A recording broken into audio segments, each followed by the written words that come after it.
ouvinte do programa Gente que Fala, boa tarde, seja bem-vindo, ouvinte, espectador, 12:02, eu sou Mauro Friesman, nós estamos no ar na Rádio Trianon AM 740 de São Paulo e Rádio Universal AM 810 de Santos. Você nos vê por imagens nas redes sociais, no Instagram e também no Facebook. Eu te convido para curtir as nossas páginas, ouvir os nossos podcasts na sua plataforma preferida e acessar o nosso blog, é o gentequefala.com.br. Nós queremos também a sua participação. Faça perguntas aos nossos convidados. Temos um número de WhatsApp à sua disposição, 973350038, repetindo, 973350038. Perguntas também podem ser feitas pelas redes sociais, pelo Instagram e pelo Facebook, para você que nos acompanha pelas imagens nas redes sociais. Iniciando mais uma semana aqui no programa Gente que Fala, eu apresento a partir de agora os nossos convidados. O deputado estadual Adalberto Freitas, que é vice-líder do PSL na Assembleia Legislativa do Estado de São Paulo. Deputado Adalberto, seja bem-vindo ao Gente que Fala. Bom dia, Mauro. Agradeço aí a gentileza do convite. Cumprimento aí também os outros participantes aí, o Floriano Pêssaro, que é um grande amigo nosso, grande irmão, grande parceiro, e também o Antônio Tucílio também, que a gente já se conhece já há algum tempo, lá da época do deputado Arnaldo Faria de Sá, que eu era assessor do deputado Arnaldo Faria de Sá, faz um grande trabalho em frente à Confederação Nacional dos Servidores Públicos Aposentados, né? E a carreira do Fernando Pedro já é conhecida, aí, um grande deputado, um grande secretário aí que eu acompanho. Então, parabéns aí a todos e toda a direção aí do programa Gente que Fala, que tem uma repercussão muito boa, muito grande. Eu me sinto honrado de estar podendo fazer parte desse programa. Muito obrigado. Obrigado, deputado Adalberto Freitas, pela gentileza de nos atender. Também com a gente, Floriano Pêssaro, sociólogo, assessor do Conselho Deliberativo Nacional do SEBRAE. Desculpe o tropeço aqui, Pêssaro. Seja bem-vindo mais uma vez ao Gente que Fala.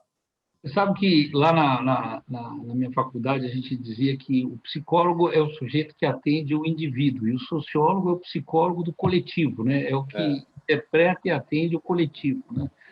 Mas é um prazer imenso estar aqui com você, Mauro. Deputado Adalberto, muito obrigado pelas palavras.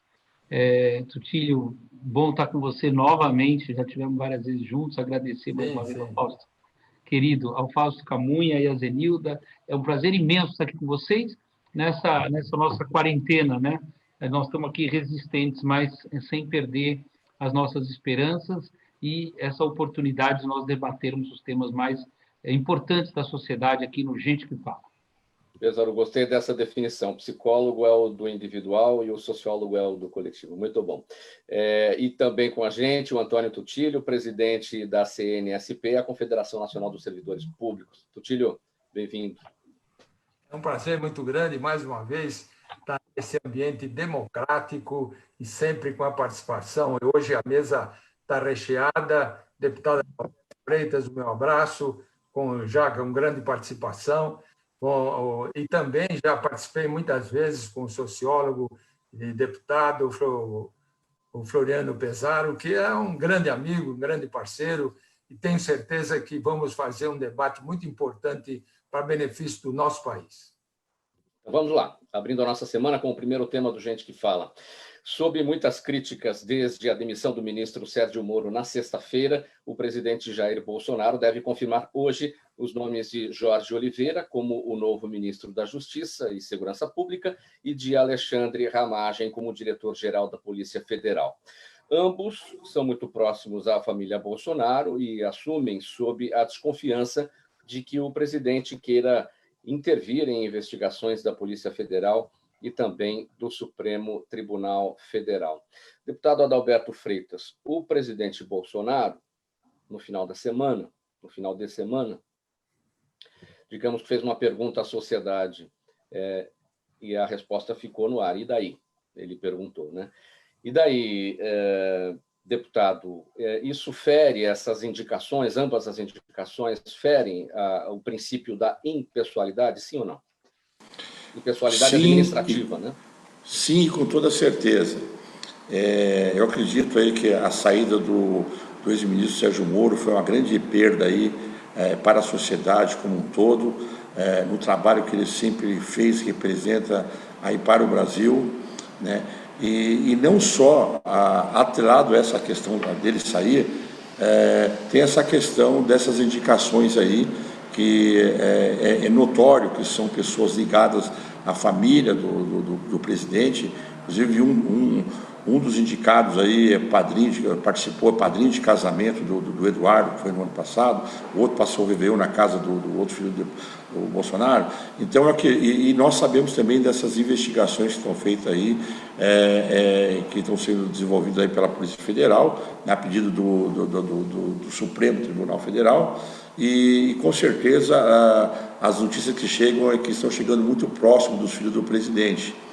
E aí o presidente toma essa atitude, que é uma atitude normal, se tivesse algum motivo justo. Mas até agora, eu também ajudei o presidente a ser eleito, trabalhei muito na campanha dele, fui eleito aí pelo PSL. Há hoje uma ruptura dentro do PSL, né? Uma parte que é 100% Bolsonaro, outra parte não é, então fica essa situação toda. Mas eu confesso que eu estou um pouco decepcionado com essa decisão que foi tomada no final, na sexta-feira, com a saída do Sérgio Moro, que eu acredito que hoje ele representa muito a justiça no Brasil, por tudo que ele fez, e do outro lado eu não vejo uma justificativa plausível para poder tirar. Você trabalha na rádio, se tem um funcionário que não está funcionando bem, tudo bem, olha, vamos tirar o funcionário tal, porque ele não está bem. O Fernando Peso foi aí também secretário lá. Pô, tem várias pessoas que trabalham com ele lá, tem um ou outro que não está funcionando, pô, vamos tirar mais coisas justificáveis, né? Até agora não há uma justificativa. E isso está tendo uma repercussão internacional, inclusive, que o Moro é considerado internacionalmente pelo trabalho que ele fez. Então foi muito ruim essa situação. Já vimos numa situação anterior aí do Mandetta, que estava fazendo um trabalho aí, a meu ver, muito bom, da questão de isolamento social, bateu muito forte nisso, que eu acho que é o caminho, né? Que o mundo inteiro está indo no isolamento, e aqui em São Paulo não é diferente.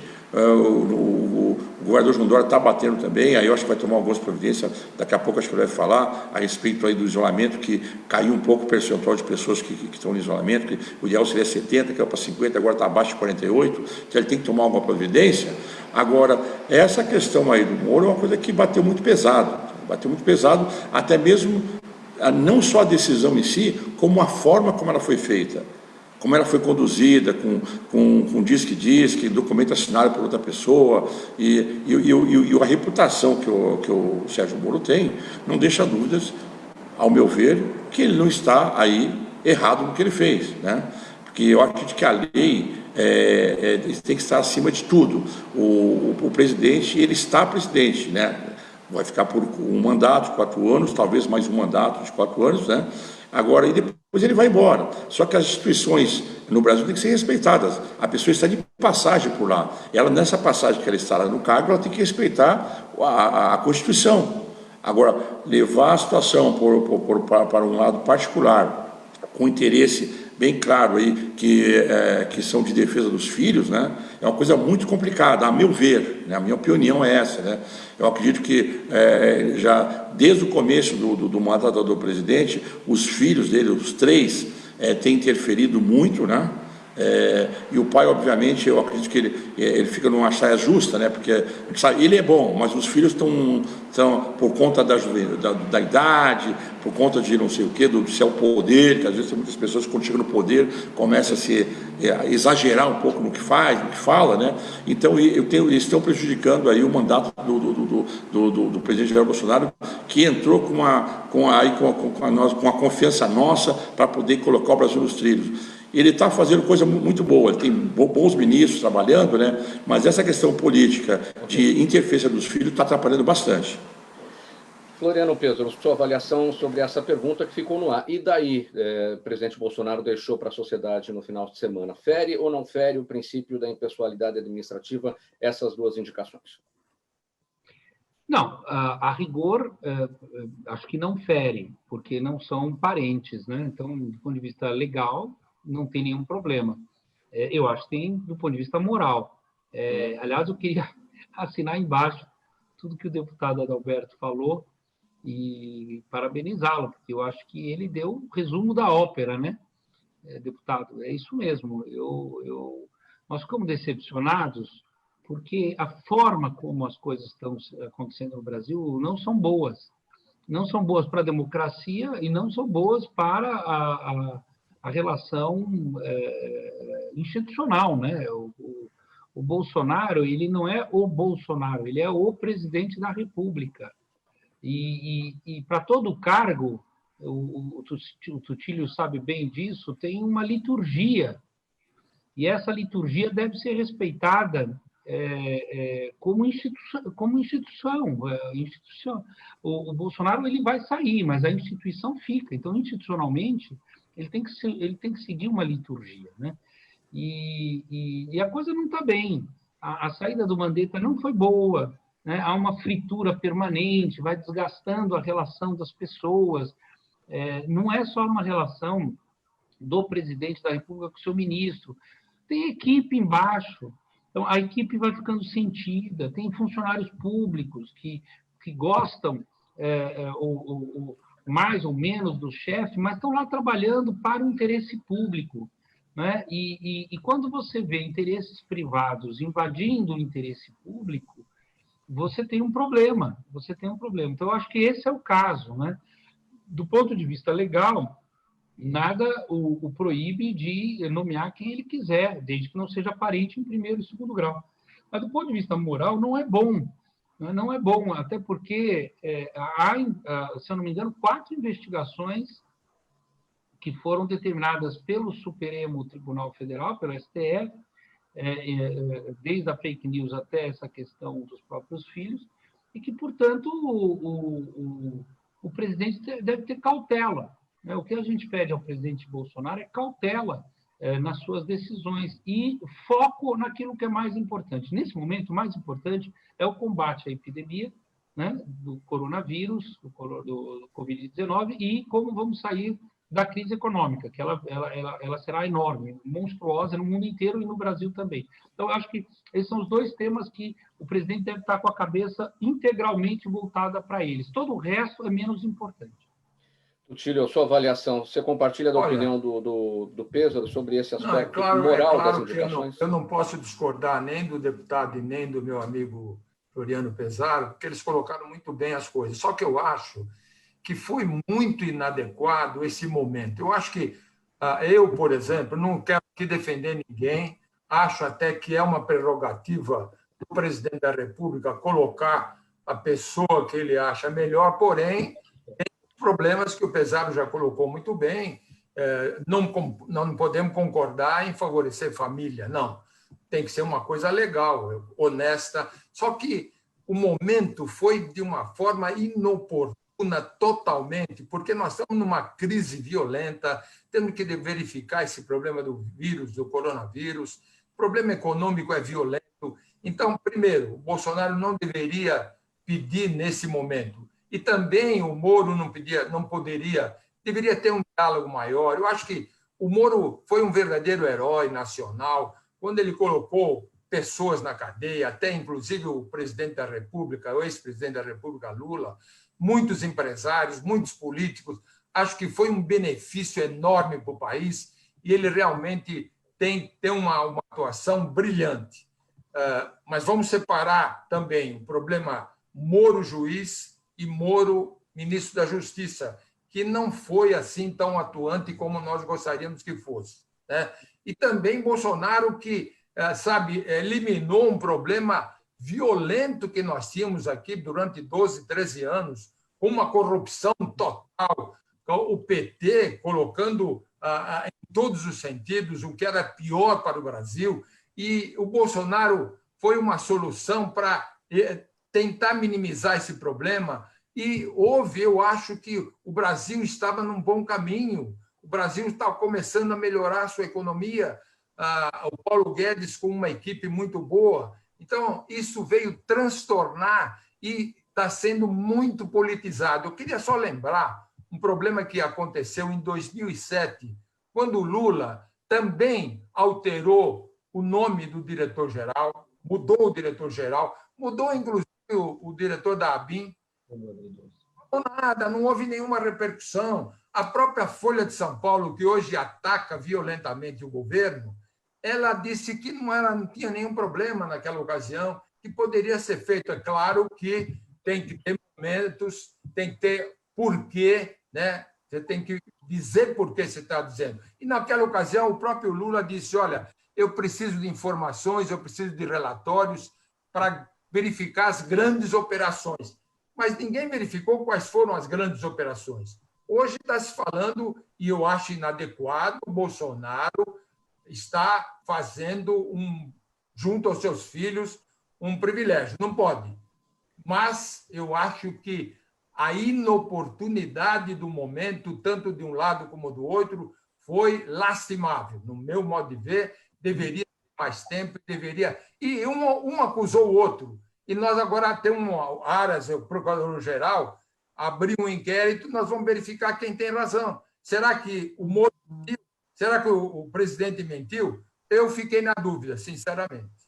Já que você falou do inquérito, Tutílio, só para encerrar esse tópico, você acha que esse inquérito no Supremo Tribunal Federal pode ser desmembrado pelo seguinte: o presidente Bolsonaro tem foro privilegiado, é lá o lugar para ele, mas o ex-ministro já não tem mais foro. Teoricamente, teria que haver um desmembramento para ir para a primeira instância, e o assunto seria tratado lá.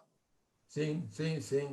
Eu acho que tem que haver o desmembramento, no meu modo de vida. Meu ponto de vista tem que haver.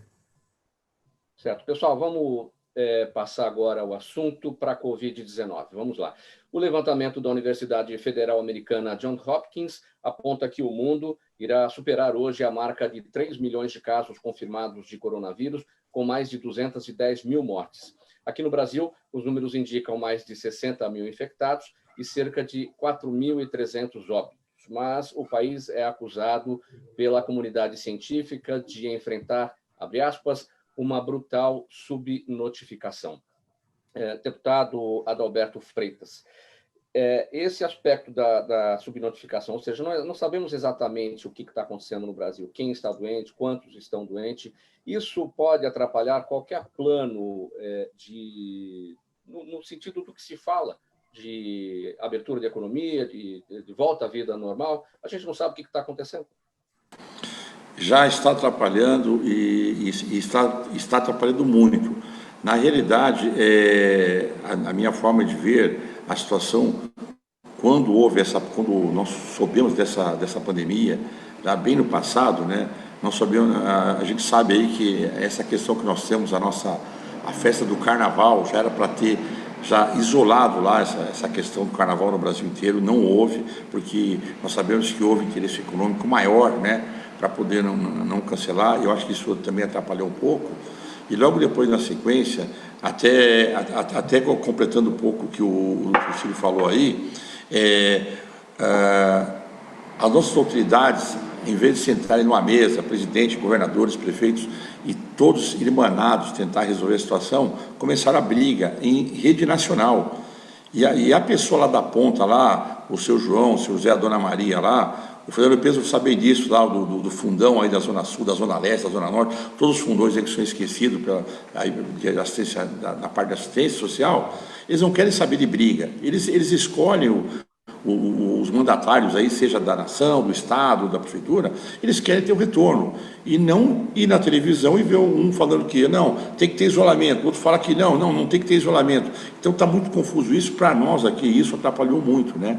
E essa questão também, a gente sabe que quando vai uma autoridade, fala, pessoal, nós temos que ir para a rua, e aí o pessoal vai para a rua, aí outro fala que não vai para a rua, aí fica uma confusão, muita gente não sabe qual caminho ir, e aí acaba dando problema. Aconteceu isso nos Estados Unidos, vocês viram, o Trump em uma semana falou para todo mundo, pessoal, a nação vai voltar a trabalhar, vai não sei o que, vai para a rua e tal. No outro domingo, ele deu um retorno, ele voltou no que falou, por quê? Porque ele viu que estava errado. O mundo todo estava, né, indo para o isolamento, como ainda está no isolamento, né?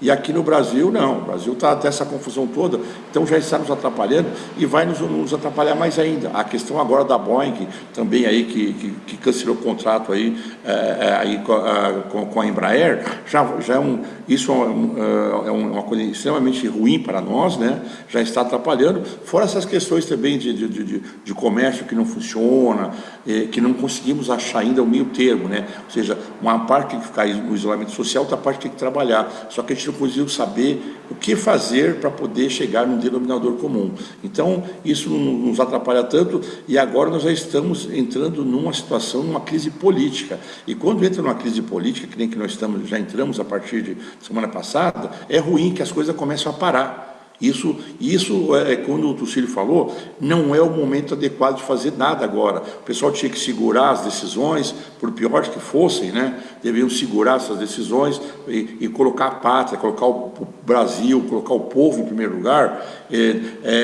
tirar esses probleminhas que eles têm da família, de acusações. Olha, está tudo parado mesmo, não vai acontecer nada com ninguém por enquanto. E colocar quem que mais vai sofrer com a decisão errada? O povo. O pessoal lá da periferia, bem no fundão. Então, vai atrapalhar de uma forma geral. E nós aí, se os nossos governantes aí não se conseguirem entrar num acordo, aqui o efeito do Brasil vai ser muito pior que em outros lugares. Floriano Pêssaro, o mesmo questionamento. Quando a gente desconhece o inimigo, uma vez que estamos na subnotificação, e o estrago que esse inimigo está fazendo, a gente pode ter dificuldade para voltar à vida ao normal? Sem dúvida nenhuma, mais uma vez, acho que o deputado Adalberto fez uma boa análise, que eu subscrevo. Nós estamos vivendo um momento difícil de informação e contra-informação, muita informação fake, é inacreditável que depois do que aconteceu com a gente em 2018, né, com essa explosão de fake news, elas fossem novamente utilizadas com hashtags, inclusive, para espalhar notícias que não são cientificamente comprovadas, né? E o povo é muito curioso, né? A gente que trabalha com o povo, que tem um mandato, que tivemos mandato, no meu caso, né? É curioso, porque eu encontro gente na rua, lá no Jabaquara, na Vila Clara, né? E que diz assim, esse vírus aí não tem nada demais e tal, é tudo um complô chinês e tal, não sei o quê, uma guerra comercial, coisas que eles ouvem, né? Ouvem e vêm na fake news e recebem no WhatsApp, né? E aí eu falo assim, o sujeito fala assim, os hospitais estão vazios, eu fui aqui no hospital do Jabaquara, não tem ninguém. Bom, mas na UTI está lotada, né? Não tem ninguém no hospital, porque não é para ir para o hospital mesmo, né? As pessoas estão evitando aquele acúmulo no hospital. Tal. Então, isso tem atrapalhado muito. E vamos combinar o seguinte, com todo respeito ao ex-ministro Mandetta, o Brasil não se preparou. Né? Quando a gente viu o que estava acontecendo na Itália em janeiro, e depois, logo em seguida, na Espanha, nós achamos que não ia acontecer aqui. Então, assim, o Ministério da Saúde, sob a liderança do ministro Mandetta, não comprou os EPIs necessários, não fez as encomendas necessárias de respiradores e testes, né? O Brasil não se preparou, essa é a verdade, né? Eu não estou aqui para defender nem atacar o ministro Mandetta, mas o fato é que o Brasil não se preparou. Então, o Mandetta saiu, tal. Ele era bom de papo, ele atualizava, ele tinha uma boa interação com a imprensa, né? Mas do ponto de vista executivo, o Brasil não se preparou, essa é a verdade. Por isso que nós não temos testes. Por isso que nós não sabemos a quantidade de infectados. E vou dizer mais, para terminar. 60 mil casos, com quase 4.200 mortes, ainda é pouco o que vai acontecer. Eu dizia isso hoje de manhã para um colega. Nós não chegamos no pico da infecção na cidade de São Paulo. Nós estamos longe. São Paulo tem 11 milhões de habitantes. Deputado Adalberto, nós estamos muito longe do pico. Ainda vai mais 2 semanas, vamos ter muitos infectados, muitos, especialmente, como você bem lembrou, na periferia. Porque é na periferia que há a maior concentração de pessoas. Né? Há uma densidade populacional maior na periferia. E os governos não olham para a periferia. Nunca olharam, não vai ser agora que vai olhar. Não olha. Então, em que pese a cidade de São Paulo, aí, sob a liderança do prefeito Bruno Covas, está fazendo um trabalho de solidariedade, liderado pelo Ale Youssef e tal, tem toda uma estratégia. A verdade é que a periferia ainda carece de atenção, e eu sei, porque eu converso com eles, eu tenho contato com a periferia, eu tenho contato com 500 ONGs que atuam nas regiões mais pobres e mais vulneráveis da cidade de São Paulo, e eles estão totalmente desassistidos, né? Muitos estão recebendo o auxílio do governo, R$ 600, é verdade, o governo está pagando, o que é muito importante, porque movimenta a economia local, né? Mas, do ponto de vista da assistência social em São Paulo, por exemplo, é uma tragédia completa. E eu assisto aqui impotente muitas vezes, né? Angustiado, porque eu sei a dificuldade dessas pessoas. Sim. Tutílio, Eu pegando acho... a carona aqui, o gancho no Péssaro, ele destacou que o Brasil perdeu tempo na gestão do ex-ministro Mandetta. A gente consegue recuperar esse tempo, se bem que, assim, para conseguir testes, a fábrica do mundo é a China, né? Então, temos uma dificuldade enorme para poder correr atrás do que ficou e tentar encontrar verdadeiramente ou próximo o que é este número. Eu acho que o Pesaro colocou muito bem o problema, que nós não estávamos preparados, e não estamos. Falta muita coisa, acho que muita coisa poderia ser prevista e não foi. Isso não é de hoje. O problema de saúde no Brasil não é agora, é que agora tumultuou por causa do vírus, mas sempre tivemos grandes problemas na saúde. O SUS nunca é um grande projeto, mas nunca teve uma oportunidade de ter um acompanhamento sério, honesto, tranquilo. Ele coloca bem, o Mandetta politizou demais, ele falava muito bonito, mas as ações não eram muito adequadas, entendeu? Eu queria voltar, inclusive, uma colocação que o próprio deputado Adalberto Freitas fez sobre o Carnaval. O Carnaval, o governo federal encaminhou, na época, antes do Carnaval, um projeto para a Câmara dos Deputados e eles não aprovaram, porque era o início de uma verificação das coisas, porque o Brasil ainda não tinha sido infectado, a China tinha muito problema já, e não foi aprovado porque eles acharam, os senhores deputados federais, que nós não poderíamos prejudicar o Carnaval, que nós não poderíamos prejudicar estados que tinham arrecadações muito boas, que nós não poderíamos prejudicar a população que se diverte muito no Carnaval. Então, essa falta de colocação e de informação dentro do Carnaval fez fazer o vírus movimentar de uma forma brutal. Então, é isso que nós estamos acontecendo, que o Pesaro colocou, não estávamos preparados e agora estamos numa situação dificílima, grave. Concordo com o Pesaro, vamos ainda ter problemas seríssimos, muito maiores pela frente, não atingimos o pico de jeito nenhum, mas essa história de eu faço horizontal, vertical, eu pergunto, essa colocação da periferia do Pesaro é importantíssima.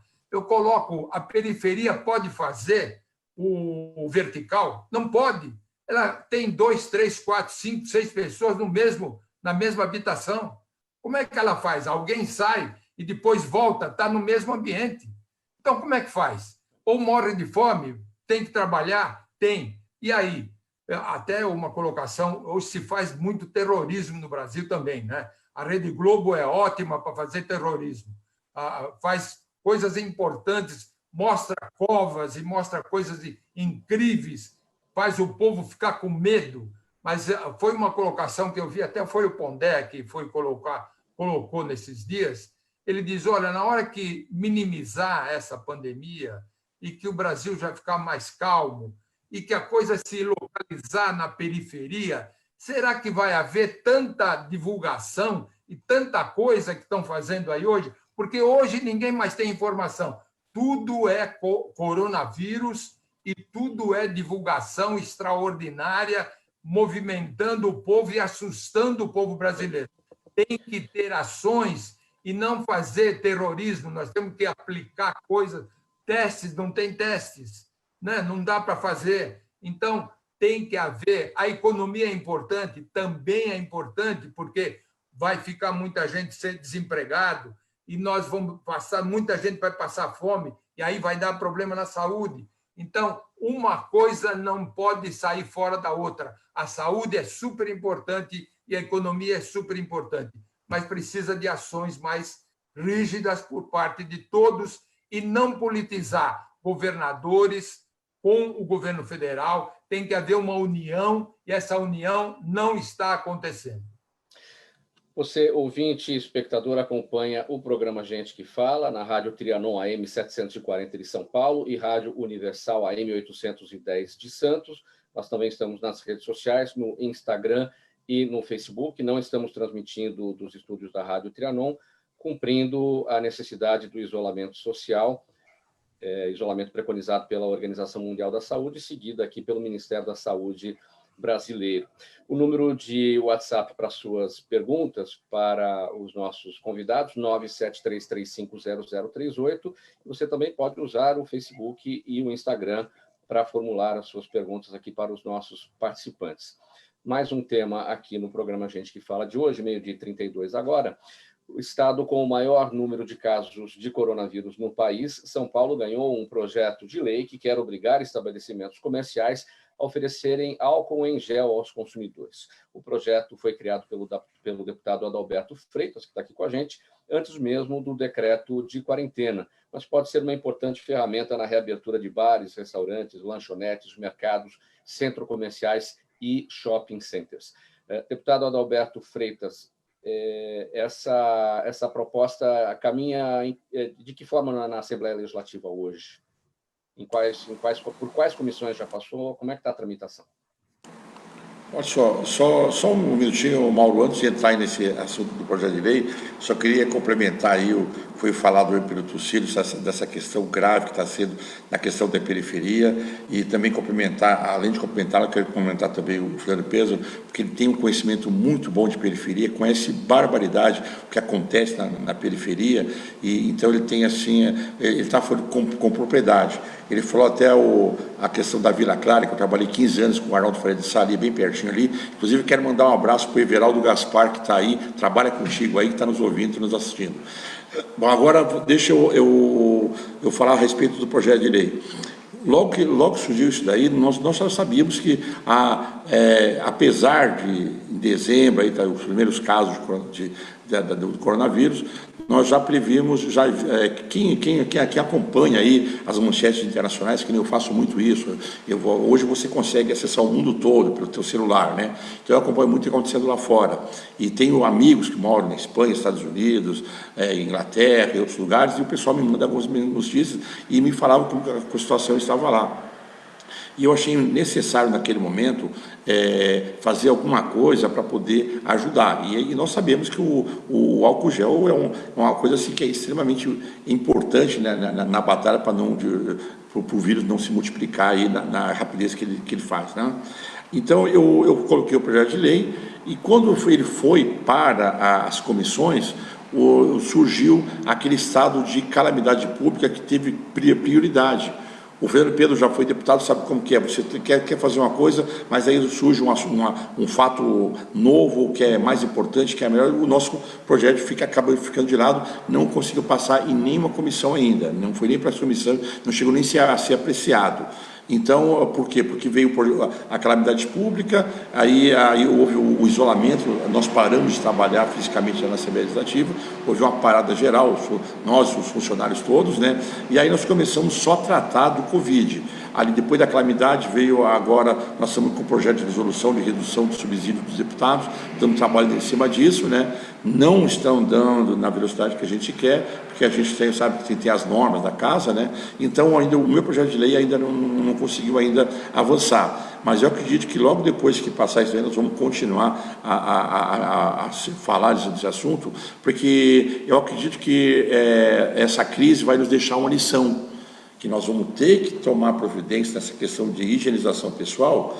Igualmente aconteceu, vocês devem bem lembrar, quando passamos pela crise hídrica, né? Aqui em São Paulo, nós vimos o pessoal antes da crise na rua lavando o carro, jogando água para os lados, e depois que teve a crise hídrica, deu uma melhorada, você não vê mais pessoas desperdiçando água.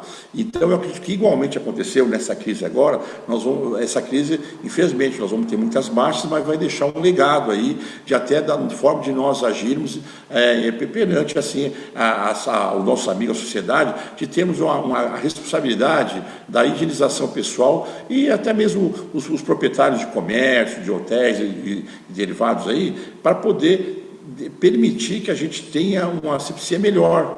Eu já fui em local, eu tenho, além de filhos, eu tenho netos, eu tenho aí, são 7 netos, né? Tenho 6 filhos e 7 netos. E a gente vai, às vezes, com as crianças numa lanchonete, em outro lugar, e a gente vê que tem locais que nos proporcionam isso. Mas daquelas redes boas, de renome internacional. Quando você vai num outro lugarzinho que é mais ou menos, você vê até mesmo, às vezes você vai num lugar que não tem nem sabonete dentro do banheiro. Para você se lavar a mão, só tem água. E aí você vai lá, lava a mão com água, e aí? E o vírus, e aí a contaminação. Então, nós temos que começar a trabalhar com isso, porque é importante a gente ter isso. Esse aspecto, deputado, aí já é uma questão de conscientização, né, desses donos desses estabelecimentos. Pois é, mas aqui no Brasil nós temos essa seguinte coisa, às vezes tem lei que não pega, você lembra do cinto de segurança, né? Ninguém queria usar, a hora que colocou a multa, aí todo mundo usou e viu que era bom, então acho que vai ter, eu até coloquei uma multa alta nesse projeto para a gente poder negociar, mas não é nem para multar o cara, a gente quer que o pessoal cumpra o que está ali e faça. Né? Que nem você vai assinar um contrato aí, você vai fazer um contrato de qualquer coisa aí, o contrato, aquele monte de folha lá, é apenas para você cumprir. Se você cumprir, nada daquilo vale. É o que nós estamos querendo fazer, ou seja, se o camarada colocar à disposição da população o álcool gel, colocar o sabonete, colocar tudo que for possível fazer, quando a pessoa vai adentrar ao ambiente, já é excelente, então não precisa de lei para isso aí, já deveria ser uma coisa conceitual e até mesmo, você vê o uso de máscara. Antigamente a gente via na televisão, com os outros países lá fora, você vê o Japão é assim, a China é assim, já é habitual usar máscara. Aqui no Brasil agora que nós estamos começando. Né? Então isso vai ficar. Desculpe, deputado, uma grande campanha de conscientização, porque especialmente nos restaurantes que funcionam no sistema self-service, as pessoas chegam da rua, já vão direto ali para se servir, não passam no banheiro antes para lavar as mãos ou para usar o álcool gel. Enfim, é um trabalho muito grande de conscientização. É verdade, é verdade. E o bom de tudo isso, bom não, toda crise sempre tem uma coisa boa, né? Que as crianças agora, como os pais estão em casa, os pais estão conseguindo passar isso para as crianças, porque as crianças estão em casa, então provavelmente essa geração que está vindo aí vai ter já um pouco mais de consciência, que a gente acabou não tendo muito, né? Nossos pais não tiveram muito, que era muito natural, não tinha essa questão de tal, né? Aí nós também ficamos meio assim. Agora, essa geração que está vindo aí, até mesmo porque estão sofrendo com os pais, estão em casa, né? Até eu recebi aí esses dias gostaria de falar, né? Eu recebi aí um áudio de um deputado amigo nosso do interior aí, muito bacana, que para nós adultos nós vamos lembrar dessa fase aí de sofrimento que nós estamos passando, de apreensão e de perda de amigos, perda de conhecidos, né? Vai ser para nós é uma coisa muito ruim. Para as crianças, elas vão lembrar que os pais tiveram em casa, começaram a jantar, almoçar, assistir televisão com a família, estar sempre em casa, para eles vai ser uma coisa, na consciência dele vai ser boa. O período que teve o coronavírus foi o período que a família se voltou a se reunir. Infelizmente é isso, né? Vai ser uma coisa, de tudo ruim, alguma coisa boa vai ficar um legado aí. Seguindo, pessoal, mais um tema aqui no Gente que Fala. Os serviços socioassistenciais prestados pelo Sistema Único de Assistência Social, o SUAS, classificados pelo governo como serviço essencial para o enfrentamento da pandemia de Covid-19. Contudo, o que se verifica em muitos municípios é que muitos dos equipamentos estão fechados ou com um funcionamento muito reduzido, agravando as situações de vulnerabilidade e dificultando a obtenção de informações sobre auxílios emergenciais. Floriano Pêssaro, o que a gente imagina aqui no trabalho do SUAS, o Sistema Único de Assistência Social, deve haver uma interação, né, de SUAS com o SUS, ou seja, assistência social com o Sistema Único de Saúde. São ações intersetoriais, né? Tem acontecido isso, ou se não tem acontecido isso, é essa falta de integração entre os dois sistemas que vem dificultando todo esse trabalho? Bom, esse exatamente foi um motivo da minha discordância com grande parte do serviço social das redes em que eu faço parte, junto com as assistentes sociais. Porque logo que veio a pandemia, a primeira coisa é, não, os CRAS não tem nada a ver com isso, os CREAs, né, que são centros de referência, são mais de 600 no estado de São Paulo, mais de 30 na cidade de São Paulo, nós temos que nos preocupar, nós somos grupo de risco, então nós vamos fechar. Eu disse, não, o CRAS não pode fechar, ao contrário, o CRAS é um ponto-socorro social, ele tem que ficar absolutamente aberto, e com os EPIs, com as máscaras, gel, luvas, atender todo mundo. E ao contrário, o serviço social hoje, em geral, e na capital não é diferente, deveria estar indo na casa das pessoas, especialmente naqueles mais vulneráveis. O que aconteceu durante esse período de quarentena? Nós temos um aumento significativo de denúncias de violência doméstica, sexual contra crianças e adolescentes e violência contra a mulher, e é curioso porque quando a gente abre canais de denúncia, em geral, aumenta o número de denúncias, né? Então, você abre um Disque 100 ou 180 e divulga aqui na gente que fala, e mais gente liga para denunciar. Então, aumenta o número, fala, olha, está aumentando o número de casos. Não, eram casos que não eram notificados, eram subnotificados. Então, quando você abre canal de comunicação para denúncia, em geral, aumenta, porque aparece, só por isso. Agora não, os canais são os mesmos e o número está aumentando. Por quê? Porque as pessoas estão em casa, enclausuradas, né? E que pese, eu concordo integralmente com o que disse o deputado Adalberto, mas isso gera conflitos também, né? Então, você está tendo mais conflitos domésticos do que você tinha antes. Ora, quem é que pode ajudar num caso como esse? O serviço social. É ele que vai visitar, que pode fazer nas casas onde já ocorrências anteriores, avaliar como está o estado da família, né, quais são as possibilidades que o serviço tem de apoiar essa família. Da mesma forma, a questão da alimentação. Nós temos um problema de fome, não é brincadeira, é fome, fome. Não só na população em situação de rua, como os jornais têm notificado, porque, com todo respeito aos jornalistas, os jornalistas, em geral, não saem da região central da cidade, então eles não atravessam as pontes, né? É muito difícil achar um jornalista lá no Grajaú, no Campo Limpo, na Capela, né? No Valo Velho, né? Ou então lá em Itaquera, Guaianás, Lajeado, né? É difícil arranjar um jornalista na Vila Clara, né? No Jardim Robru, né? No Jaguara. Então, eles veem a população em situação de rua que está na região central. E aí, algumas organizações religiosas têm servido alimentação e tal. O serviço social não está participando ativamente como deveria. Tem que participar, né? O serviço social público tem que estar participando disso, dessa grande articulação. E, por último, na periferia, as pessoas estão passando fome. Fome. É simples assim. Então, precisa chegar cesta básica. Aí não é mais uma questão de filantropia, é uma questão de necessidade emergencial. O Estado brasileiro tem que ajudar. Os R$600 tem ajudado bastante, eu reconheço, é muito bom, mas tem que chegar também alimento, porque muitos não conseguem sair de casa para comprar. Os idosos, especialmente. Quem está olhando pelos idosos? Quem? Essa é a minha principal preocupação, eu tenho escrito sobre isso. Os idosos estão tendo uma dificuldade adicional, porque eles não saem de casa.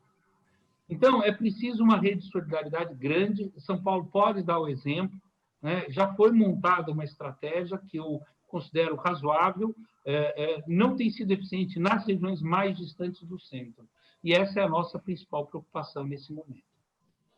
Sim, seguindo com mais um tema aqui no programa Gente que Fala, a Câmara dos Deputados apresentou no início do mês a PEC que cria o que ficou conhecido como orçamento de guerra, um instrumento para impedir que os gastos emergenciais gerados por conta da pandemia sejam misturados ao orçamento da União, com o objetivo de proporcionar agilidade e evitar um colapso social no país.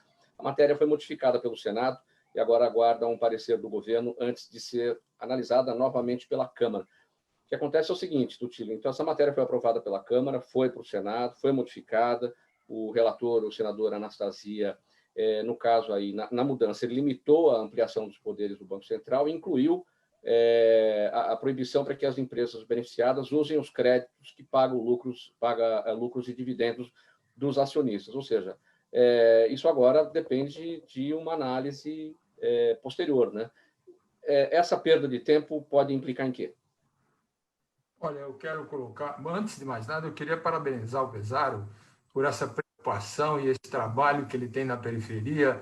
Ele tem toda a razão. Realmente falta um planejamento, falta ações importantes para que a gente possa preservar essa nossa periferia que não tem, na verdade, se coloca como prioridade saúde, educação, e depois, posteriormente, em termos orçamentários, a coisa não caminha como deveria e a população não é atendida. Então, parabéns pelo esse trabalho do Pesário, que realmente a gente possa dar maior visibilidade, maior prioridade a essas coisas. Agora, colocando aquilo que você coloca da orçamento de guerra, eu acho que está havendo assim um exagero muito grande, mas enorme por parte da Câmara Federal, porque a Câmara Federal está misturando o problema atual, que é um problema sério, que é um problema grave, que é o coronavírus, e que nós precisamos atacar de frente, sim, mas só que ela misturou com problemas de estados que já tinham problemas anteriores. Rio de Janeiro, Minas Gerais, Rio Grande do Sul e tantos outros, principalmente esses, já vinham com um problema violento de déficit, etc. Então, agora nós estamos misturando esse problema do coronavírus, estamos abrindo a porteira para cada um fazer o que bem entender. Hoje você pode comprar sem licitação, e é claro que você tem que dar a agilidade. Transparência. Precisa. Só que, vamos dar um exemplo só, o governador do Amazonas comprou respiradores inadequados, porque poderia comprar sem licitação, com 316% acima do que era necessário, acima do mercado. 316%.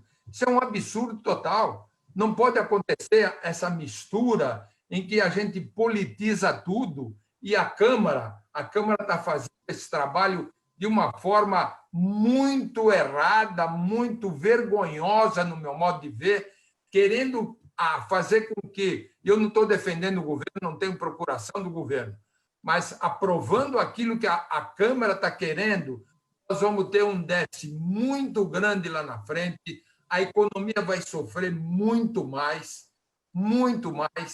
a recuperação vai ser muito mais longa, muito mais demorada. Como é que tem que ser, Tutílio, então? Qual a proposta? A proposta é de minimizar esse problema. A gente tem que fazer com que é só na época Isso vai demorar, no meu modo de ver.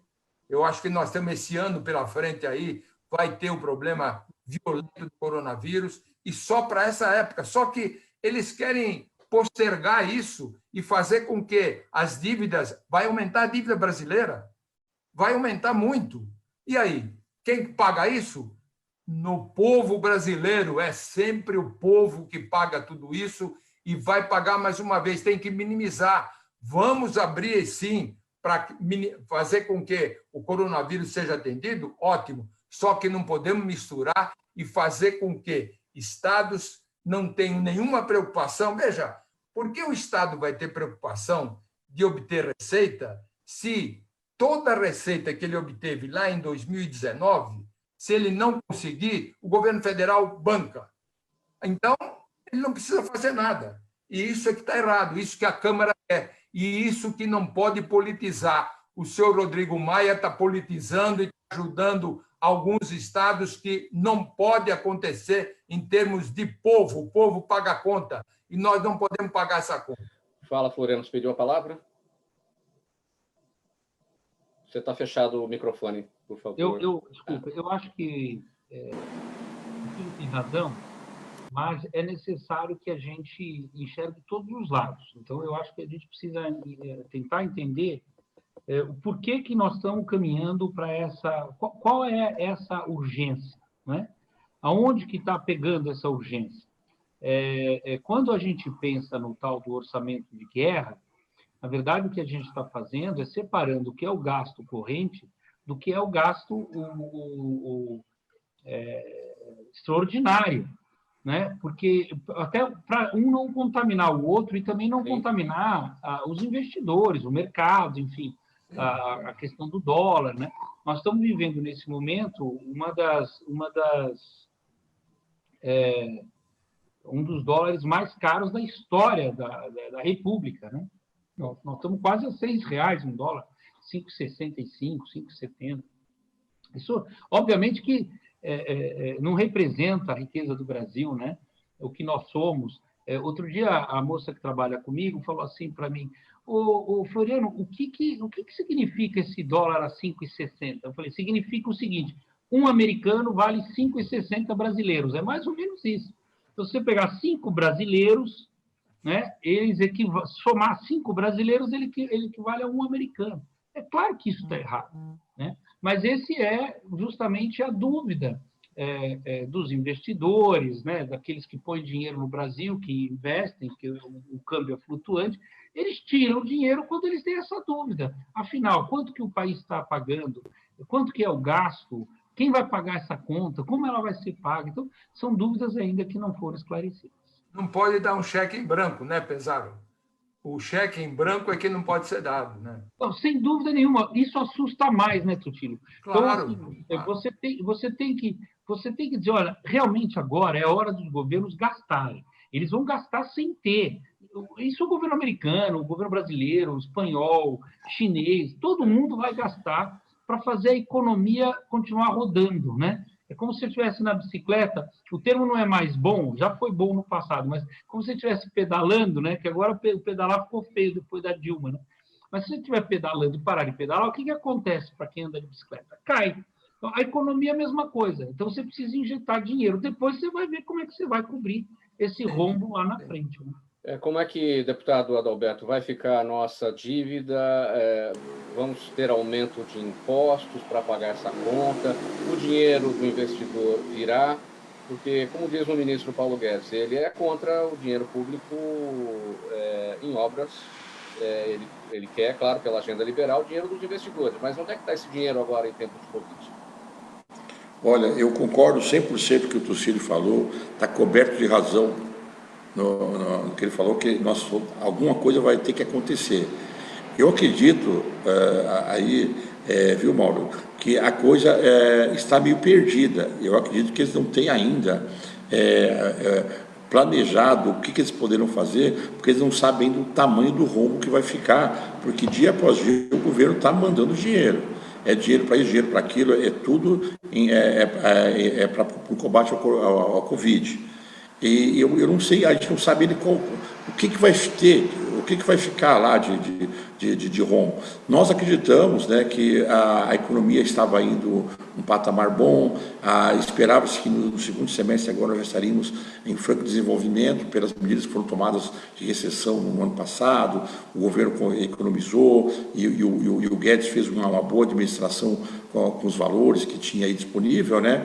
E agora a coisa estava começando a andar. Eu falo isso porque eu também sou aqui do fundão da Zona Sul aqui, o Pedro conhece bem, sou da região de Santo Amaro, Capela Socorro, Grajaú e Parelheiros, uma região grande aqui na Zona Sul, né? Trabalhei muito tempo no Jabaquara também, então a gente conhece muitos empresários, muito pessoal, o pessoal estava gostando da economia, estava indo bem e agora já mudou tudo, né? Então ninguém sabe o que vai acontecer. Mesmo porque nós temos também a nossa dívida externa, né, que foi bem lembrado pelo Pedro aí, essa dívida vai aumentar astronomicamente, nós não sabemos aí a que patamar ela vai ficar e como que nós vamos fazer para poder pagar essa dívida e de onde vai tirar. Agora, uma coisa eu posso falar, o Tucílio, você mesmo, Mauro, também, que o Pedro é um pouquinho mais novo que a gente, né? Mas eu digo assim, o Brasil já passou por várias crises feias aí, de coisa cruzado, de outras mazelas aí, de pegar o dinheiro da poupança, e o Brasil conseguiu sobreviver. Eu acredito que nós vamos conseguir também passar por isso daí. Vai ser um pouco apertado? Vai ser apertado, mas nós vamos conseguir passar porque o Brasil é um país muito rico. Tanto é que nós vimos aí, com os últimos 15 anos aí, quase acabaram com o Brasil, era uma roubalheira desenfreada em todos os sentidos, e o Brasil ainda conseguiu sobreviver. Não estamos em recessão grave, conseguiu sobreviver. Então, nós estamos agora, a corrupção acabou, ótimo. O Brasil estava indo num caminho bom. Houve essa crise? Houve. Agora, voltando, eu acredito que nós vamos conseguir, o país vai conseguir dar uma caminhada boa no caminho aí da retomada do crescimento econômico. Eu acredito que nós vamos conseguir passar por cima de tudo isso. O que precisa realmente é manter o Guedes ainda na economia, que na semana passada a gente já houve alguns boatos aí que estava já fritando ele, mas graças a Deus parece que hoje voltaram aí, ele é o cara que vai comandar, que isso nos dá uma garantia muito boa, né? Porque se frita o Guedes sai, aí eu posso dizer que podemos fechar a porta, né? Sai o cara da saúde, sai o cara da justiça, o cara da economia, o Brasil não tem para onde ir. Mas eu acredito que exatamente isso, o nosso governo ainda não sabe o rombo que vai ter, porque ele está gastando muito ainda, né?